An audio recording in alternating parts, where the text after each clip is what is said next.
नमस्कार. All in one चॅनलमध्ये मी अनघा आपल्या सर्वांचे स्वागत करते. तर माझी आजची रेसिपी आहे वांग्याचे भरीत. आपण पाहू शकता ही भरताची वांगी घेतलेली आहेत, मी स्वच्छ धुवून घेतलेली आहेत आणि याला मी तेल लावून मी भाजून घेणार आहे.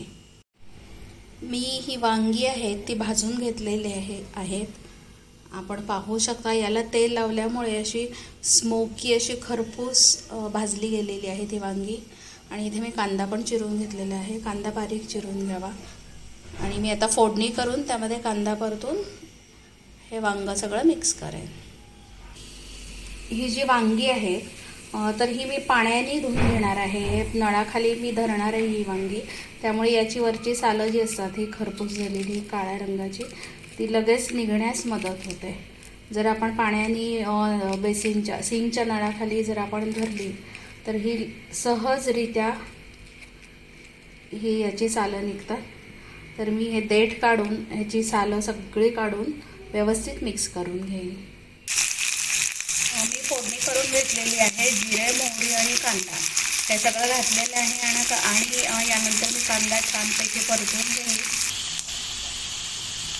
आपण पाहू शकता कांदा हा छान गुलाबी फ्राय झालेला आहे. यामध्ये मी आता हळद, तिखट आणि मीठ घालेन. हळद, तिखट आणि मीठ घातलेलं आहे. तिखट आपल्या आवडीनुसार, जर आपल्याला तिखट जास्त हवा असेल तर घालू शकता. यामध्ये मी आता वांग्याचे जे सगळे मिक्स केलेले आहेत त्याची सालं काढून ते यामध्ये मिक्स करेन. हे याची सालं काढून घेतलेली आहेत आणि एकजीव करून घेतलेलं आहे वांगं. आपण पाहू शकता. आता हे सगळं मी त्या सारणामध्ये घालेन.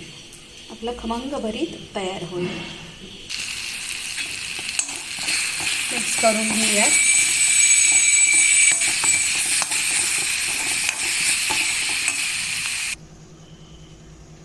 तर आपले हे खमंग असे चविष्ट भरीत तयार आहे. आपण पाहू शकता.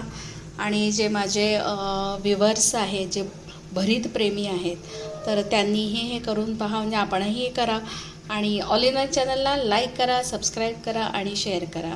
आज नवीन बघणाऱ्यांनी माझा हा नवीन व्हिडिओ नवीन मित्रांना शेअर करा. काही कमेंट्स असतील, काही सूचना असतील तर अवश्य सांगा. त्यामध्ये मी जरूर बदल करेन. आणि ऑल इन वन चॅनलला लाईक करा. भेटूयात पुढच्या व्हिडिओमध्ये. तोपर्यंत नमस्कार.